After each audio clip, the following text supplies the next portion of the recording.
Boa noite, meus irmãos, mais uma vez.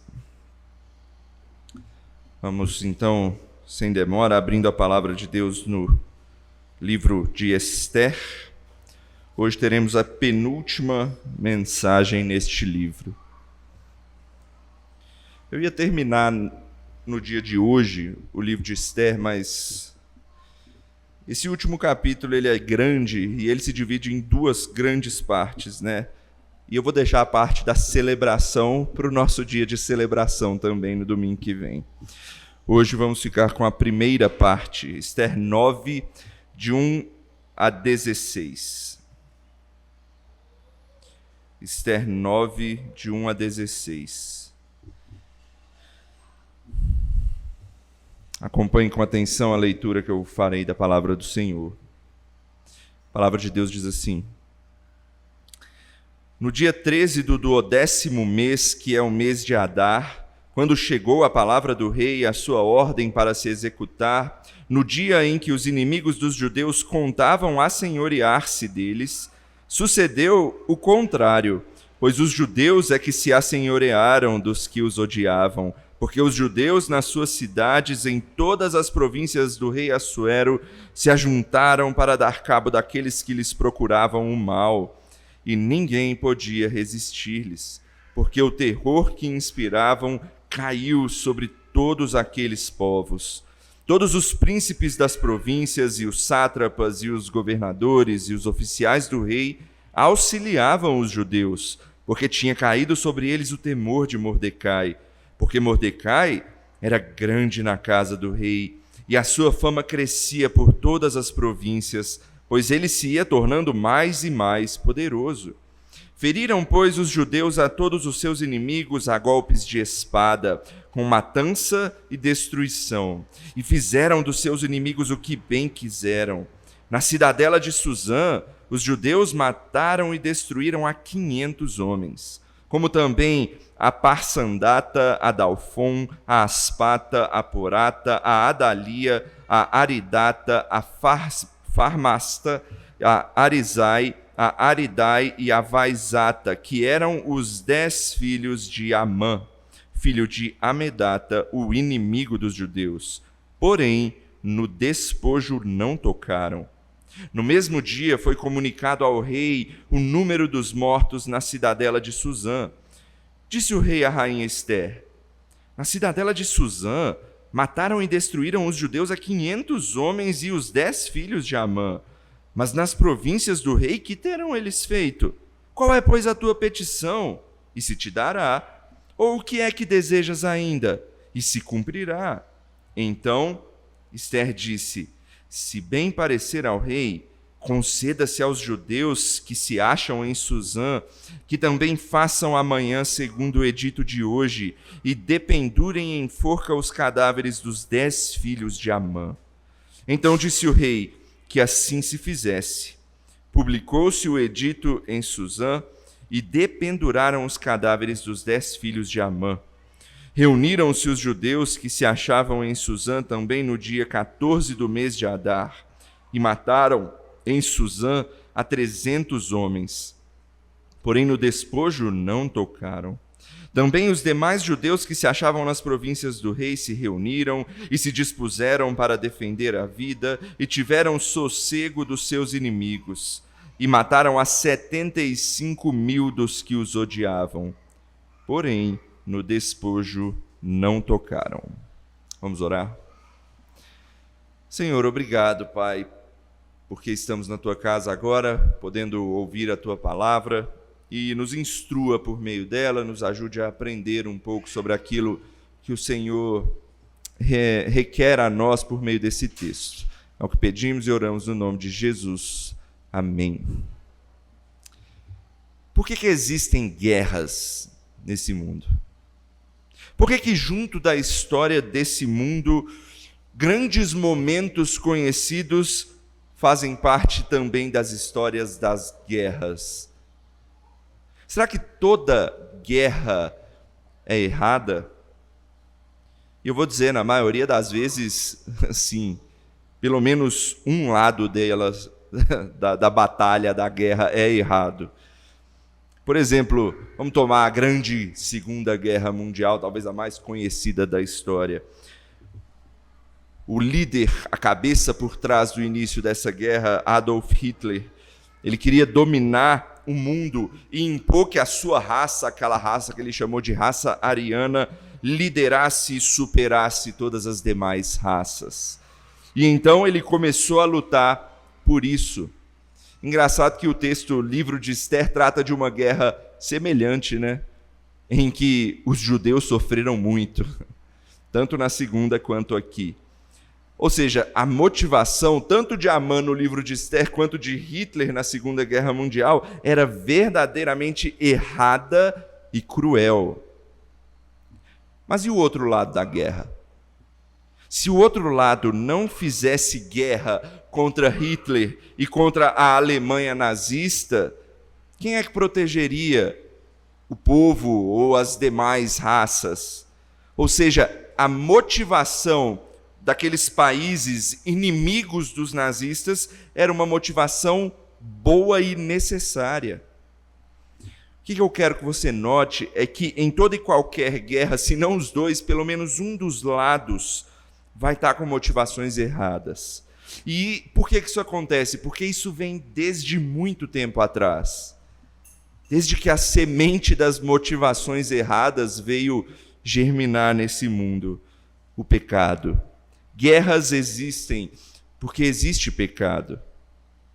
Só que nem todos os lados que estão na guerra estão lutando pelo pecado.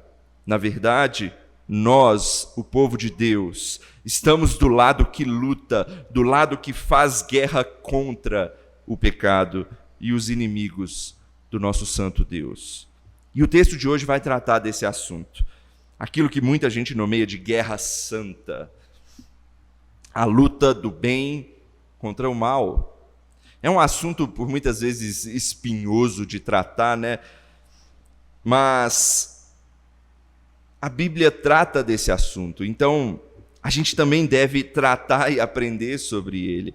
E a gente pode tirar preciosas lições para a gente a partir do estudo desse tema que nós veremos aqui no livro de Esther. E por isso hoje o que a gente vai aprender aqui é que todo cristão vive em guerra, até hoje. Uma guerra santa contra a carne, o mundo e o diabo. Todo cristão vive em guerra até hoje contra a carne, o mundo e o diabo. E a gente vai analisar a história desse texto, dessa parte, e em seguida a gente vai refletir sobre alguns pontos a respeito desse assunto. Então, eu vou fazer um pouco diferente hoje, eu vou fazer uma grande explicação do texto antes e depois eu vou aplicar aquilo que a gente pode aprender a respeito do tema. Então vamos lá. Primeiro eu vou falar dessa grande guerra, desse grande evento que está acontecendo aqui. Veja, a história começa com o fatídico dia anunciado desde lá do capítulo 3 de Esther. Desde quando o decreto de aniquilação dos judeus, que a gente vem acompanhando aqui domingo após domingo, foi promulgado pelo rei. Olha aí o versículo 1.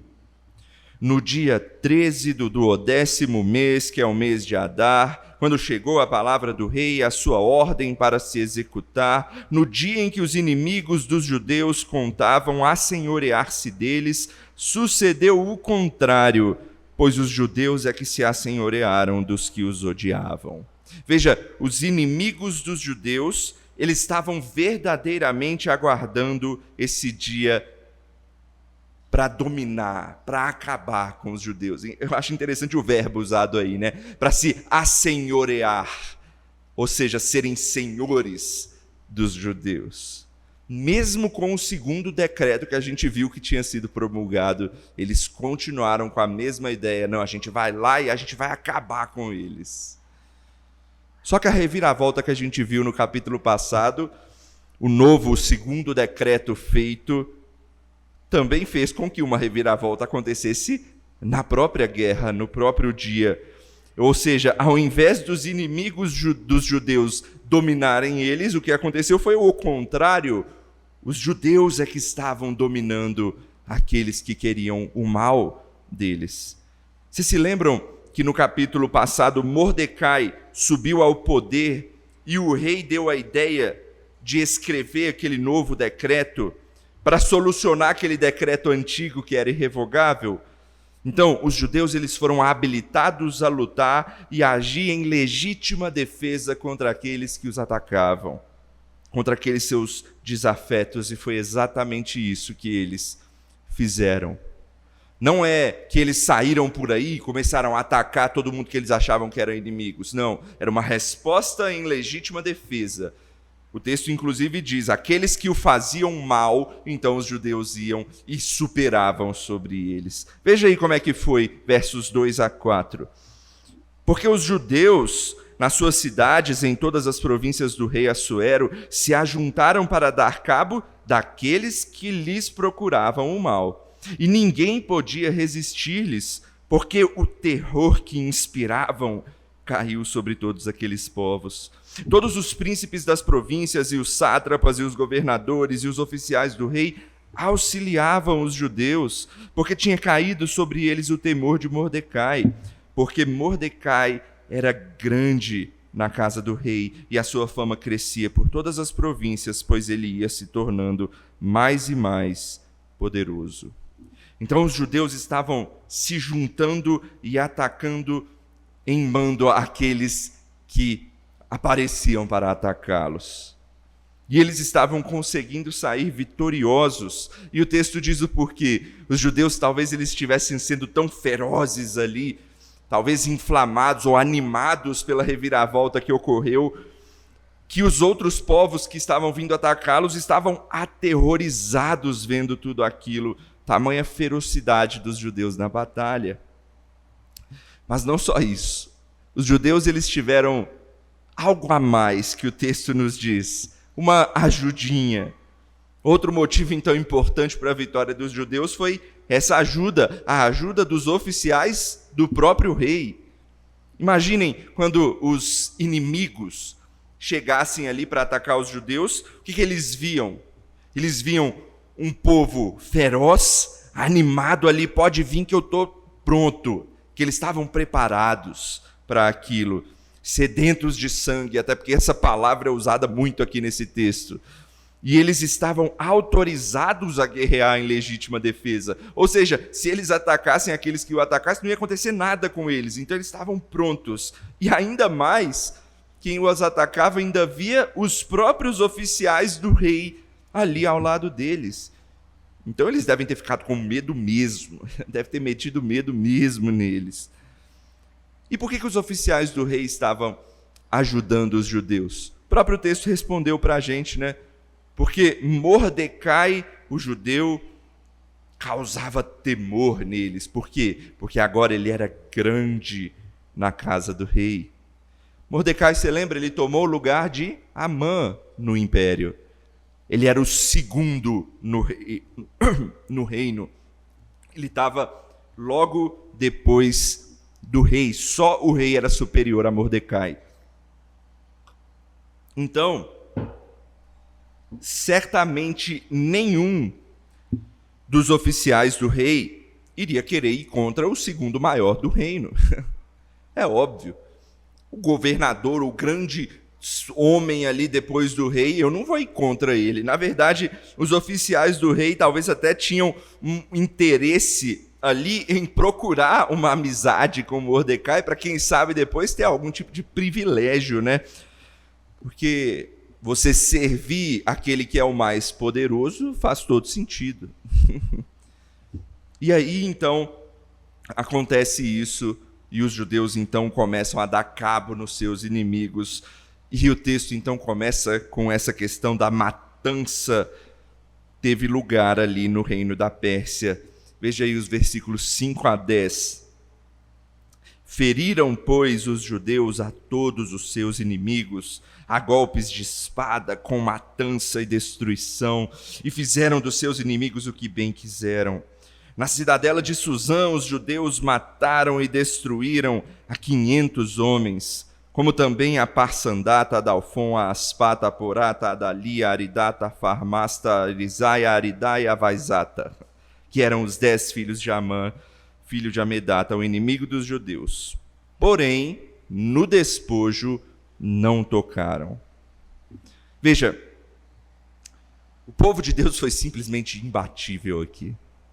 O texto nos diz que eles fizeram o que quiseram com seus inimigos. Só na cidade de Suzã, que é a cidade centro aí da nossa história, foram mortos 500 homens, 500 inimigos dos judeus. Mas outras duas coisas são importantes aqui nessa parte do texto que eu quero que você repare. Primeiro, a derrota dos filhos de Amã. Com certeza os filhos de Amã buscariam vingança nesse dia. Era a oportunidade que eles tinham de vingar a morte do pai deles pelos judeus, contra os judeus. E o autor do texto, ele faz questão de mencionar nome por nome a descendência de Amã. Você vê aí o nome de cada um. E por que ele faz isso? Importante isso, porque se a descendência de Amã não fosse completamente destruída, certamente esse ciclo de destruição que a gente viu que já vem lá desde muito tempo, rodaria mais uma vez e mais uma vez, com algum descendente vivo aí buscando nova vingança contra os judeus. Então, a ideia aqui do texto é mostrar para a gente que essa inimizade finalmente acabou. Ou seja, o livro de Esther, ele está finalizando algo que se iniciou lá no Êxodo. Você lembra que eu já falei, que eu mostrei em textos anteriores, a questão de Israel contra os amalequitas?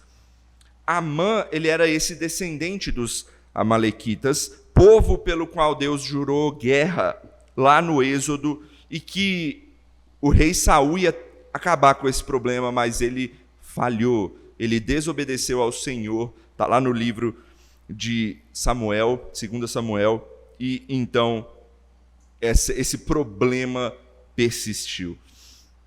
Mas agora é como se estivesse sendo cumprido o juízo final sobre esse povo.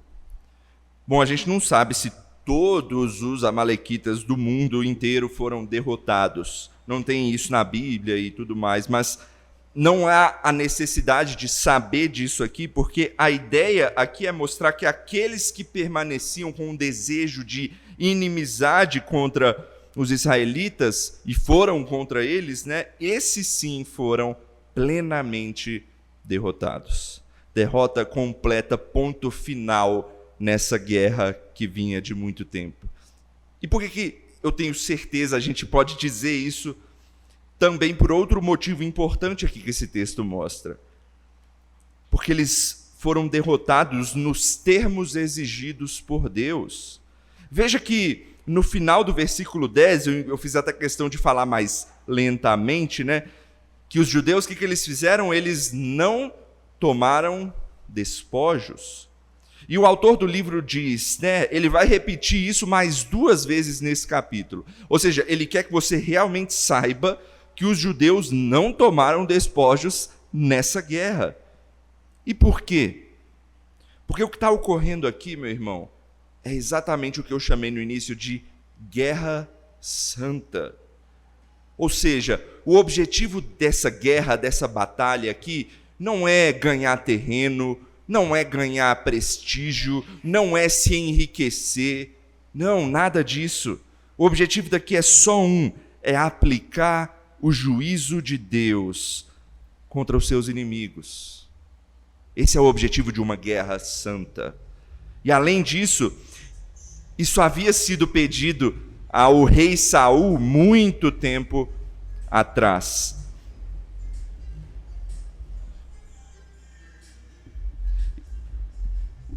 Tá bom, né? Então, isso havia sido pedido ao rei Saul muito tempo atrás, e Saul não tinha conseguido cumprir, porque ele desobedeceu a Deus.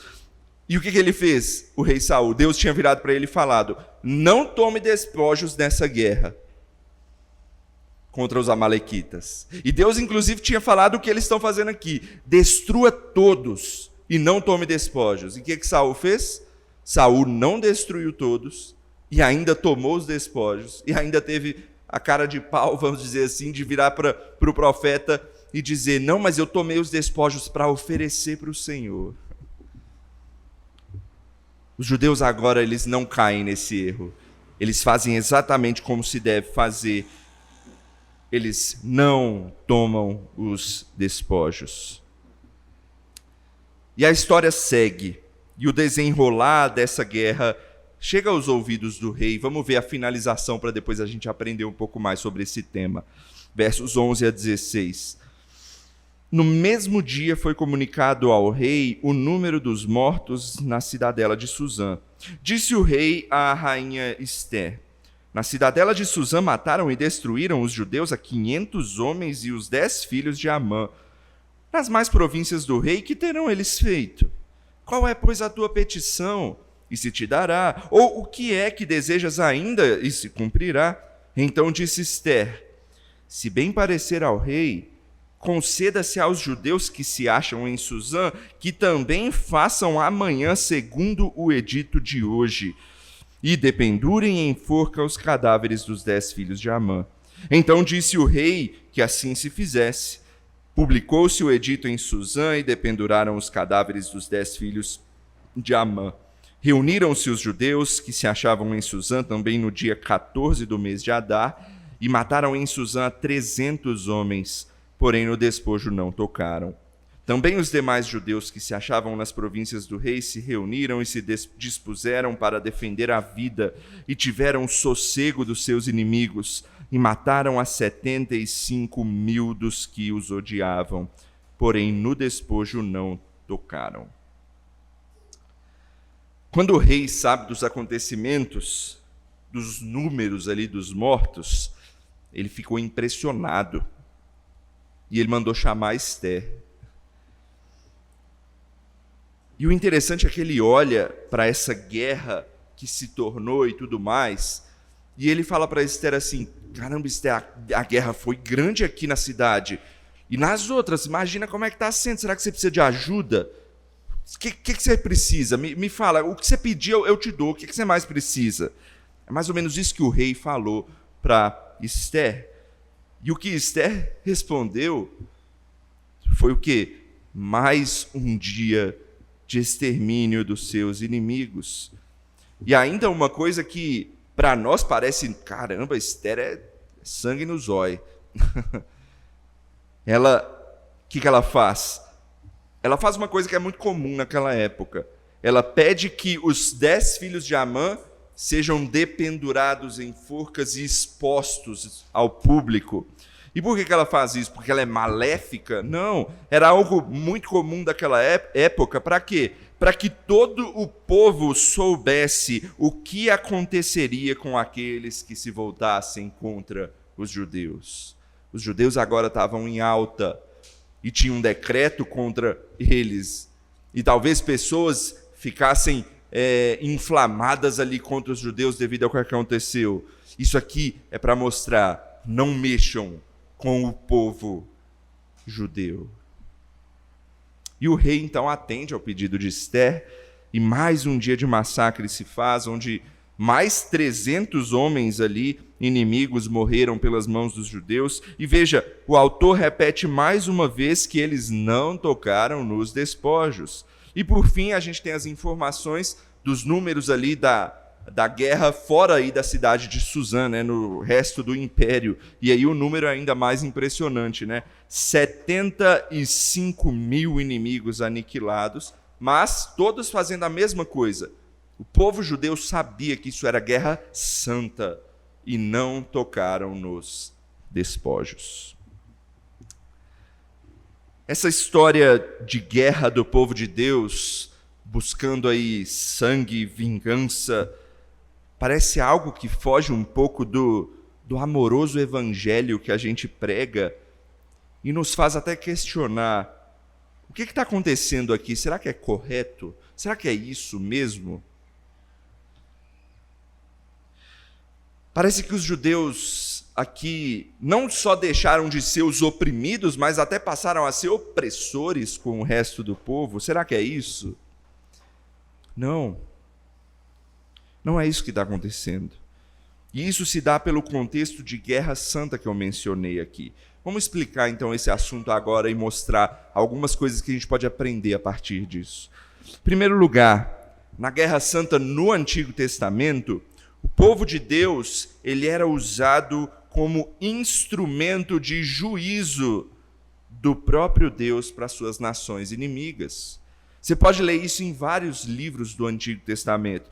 Mas se você ler especialmente, por exemplo, Josué e Juízes, você vai ver quão grande é esse tema refletido nesses livros. O livro de Josué, por exemplo, mostra o povo de Deus saindo do deserto e entrando na Terra Prometida. E o que eles fazem na Terra Prometida?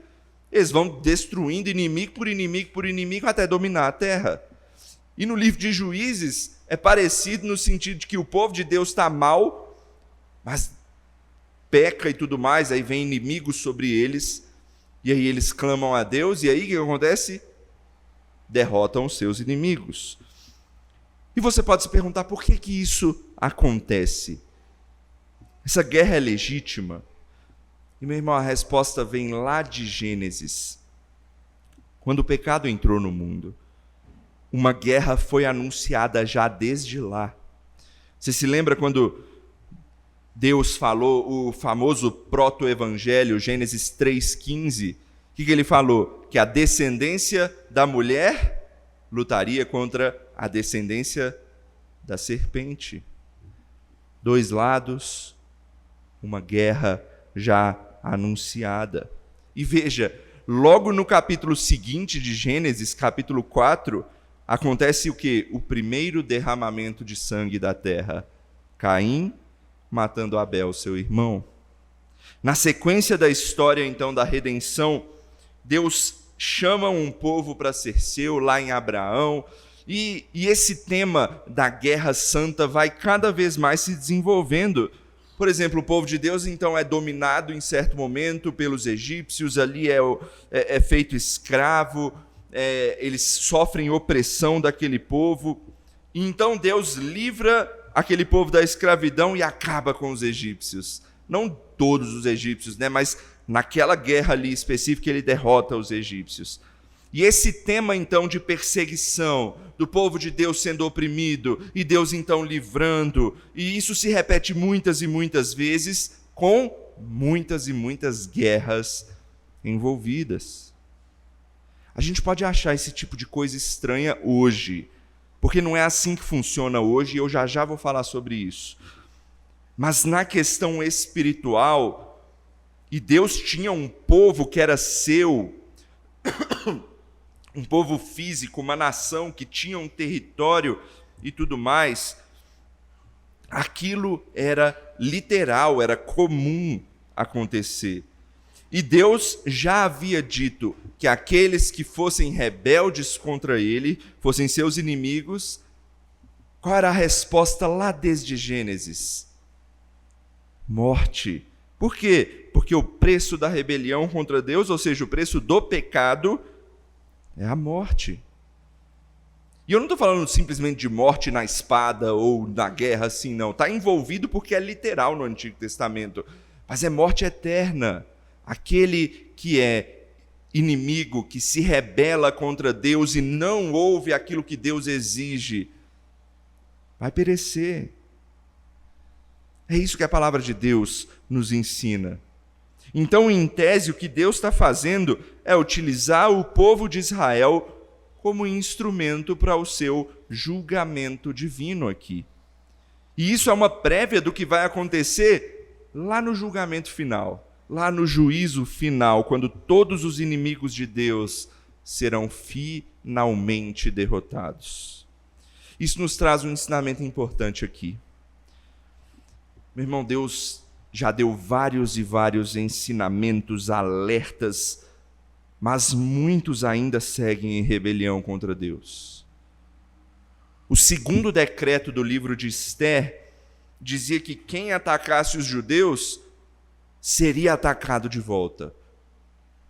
E no segundo decreto da história redentiva que eu falei no domingo passado, a mesma coisa é dita. Aqueles que se colocarem contra o ungido de Deus, Jesus Cristo, também vão perecer. Mas ainda assim, muitos insistem em se colocar contrariamente ao Filho de Deus. E no Antigo Testamento funcionava daquele jeito. Mas aí você pode se perguntar, então até hoje a guerra deveria funcionar assim? Não. As coisas mudaram. Por quê? Porque tem um momento na história especial que muda tudo.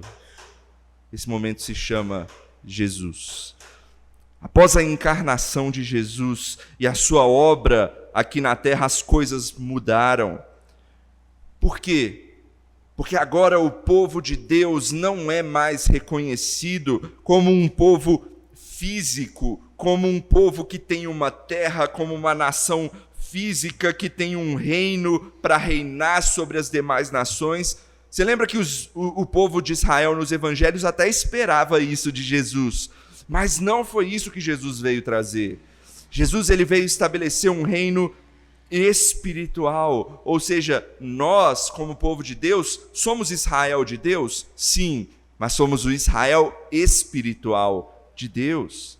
É por isso que Paulo diz que a nossa guerra é espiritual. Não sei se você prestou atenção, mas a gente leu hoje Efésios, capítulo 6, e lá no versículo 12 que a gente leu, o apóstolo Paulo diz assim: a nossa luta, ou seja, a nossa guerra, ela não é contra carne e sangue, não é física.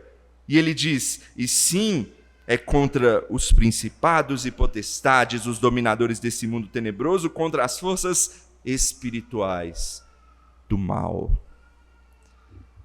A nossa guerra é espiritual. E Paulo ele até amplia um pouco mais. Romanos 8, versículo 13, o apóstolo diz que a gente não vive mais segundo a carne, mas a gente deve mortificar os feitos da carne. O que significa mortificar? Mortificar é simplesmente uma palavra mais bonitinha para não dizer matar, para não dizer aniquilar. Ou seja, a gente tem que acabar com essa questão da carne, por quê? Porque é isso que mata o nosso espírito. A nossa guerra é espiritual. Meus irmãos, a gente ainda está em guerra. A gente ainda está em guerra. Guerra contra o diabo?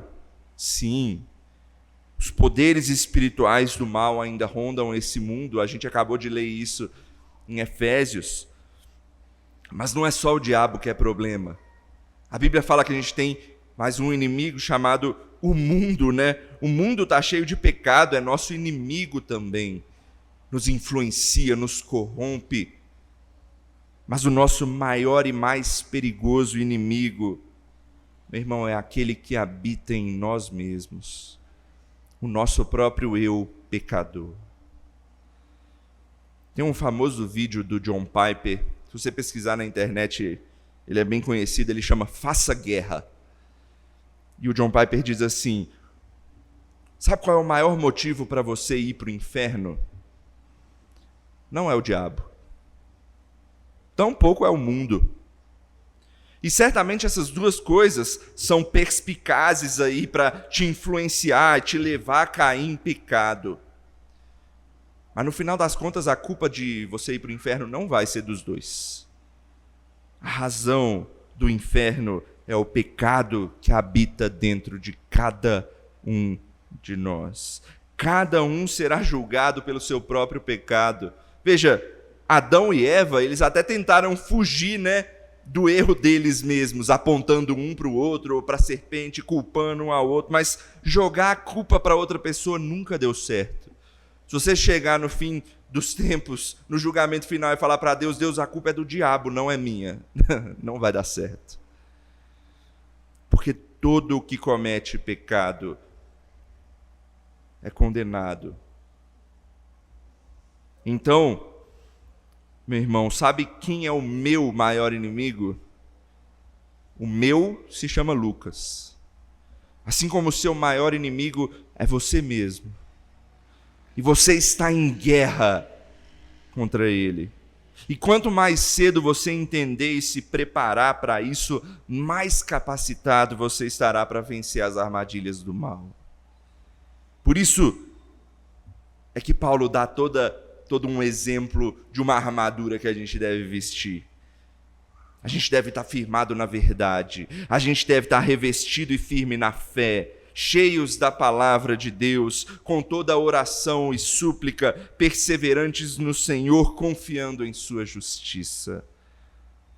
É assim que a gente deve viver nesse mundo, nas lutas da guerra contra esse mundo, sabendo que a gente está sim em guerra, mas não só prontos para nos defender, mas veja, preparados também com o que a palavra de Deus chama de espada, que é a própria palavra de Deus. A espada serve para quê? Não só para se defender, mas para atacar. E como é que a gente ataca com a palavra de Deus? Atacando as injustiças desse mundo, atacando aquilo que faz que esse mundo caia em pecado, e divulgando a palavra do Senhor e mostrando o amor de Cristo com a verdade. A gente está em guerra, e não é só para se defender do mal, mas é para atacar e acabar com o mal também. Não é isso que a Bíblia diz quando nos chama a ser sal e luz do mundo? É para iluminar. É para transformar o que está em trevas em luz, e para isso você precisa agir. Mas uma coisa final que esse texto nos ensina, ainda sobre essa guerra espiritual, é que ao final da batalha aí que a gente viu no nosso texto, lá no versículo 16, tem uma palavra interessante. O texto diz que os judeus tiveram sossego dos seus inimigos. Eles descansaram dos seus inimigos. E isso aponta para um princípio muito importante para nós. A gente pode ter certeza que um dia a gente vai descansar dos nossos inimigos também. E a gente vai ter plena paz final. Sabe por quê? Porque a nossa luta contra o pecado já foi vencida.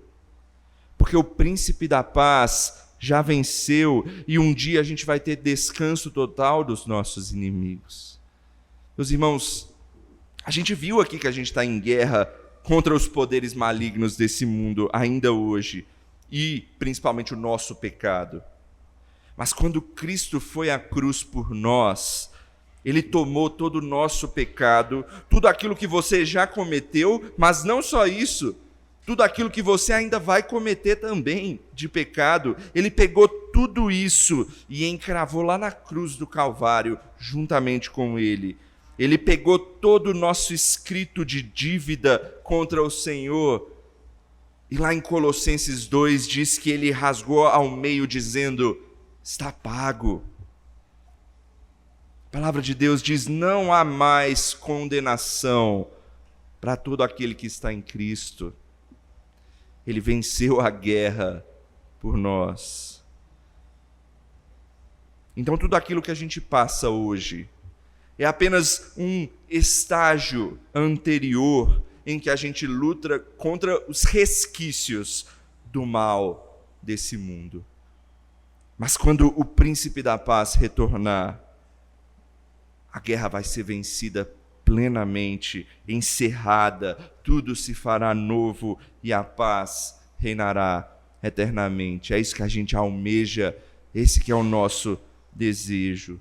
Então, meu irmão, uma boa forma de você viver nesse mundo, olhe para os momentos de paz que ainda existem nesse mundo, que aparecem nas nossas vidas de vez em quando, para as celebrações que a gente tem. Olha o Natal aí chegando, olhe para esses momentos de alegria, tal como a gente vai ver na parte final, no domingo que vem, no livro de Esther. E lembre-se que mesmo em meio à nossa luta diária, mesmo em meio à nossa guerra, há esperança de paz. É por isso que no Natal a gente canta a esperança de noite de paz, de noite de amor. Porque o sol de eterno fulgor, ele já veio. A semana que vem a gente fala sobre essa celebração. Hoje a gente celebra a vitória e se enche de esperança pela luta diária que a gente tem. Vamos orar? Senhor, obrigado. Obrigado pela tua palavra, obrigado pelo teu amor para com teu povo. Obrigado porque, ao sermos salvos pelo Senhor, nós estamos do lado vitorioso dessa guerra entre o bem e o mal. Obrigado, ó Deus, porque o Senhor nos chamou para estarmos do seu lado, para termos como nosso general o Senhor Jesus Cristo, aquele que vence a guerra por nós. Obrigado por termos essa certeza e nos ajude a viver com ela firmada no nosso coração. É o que pedimos no nome de Jesus. Amém.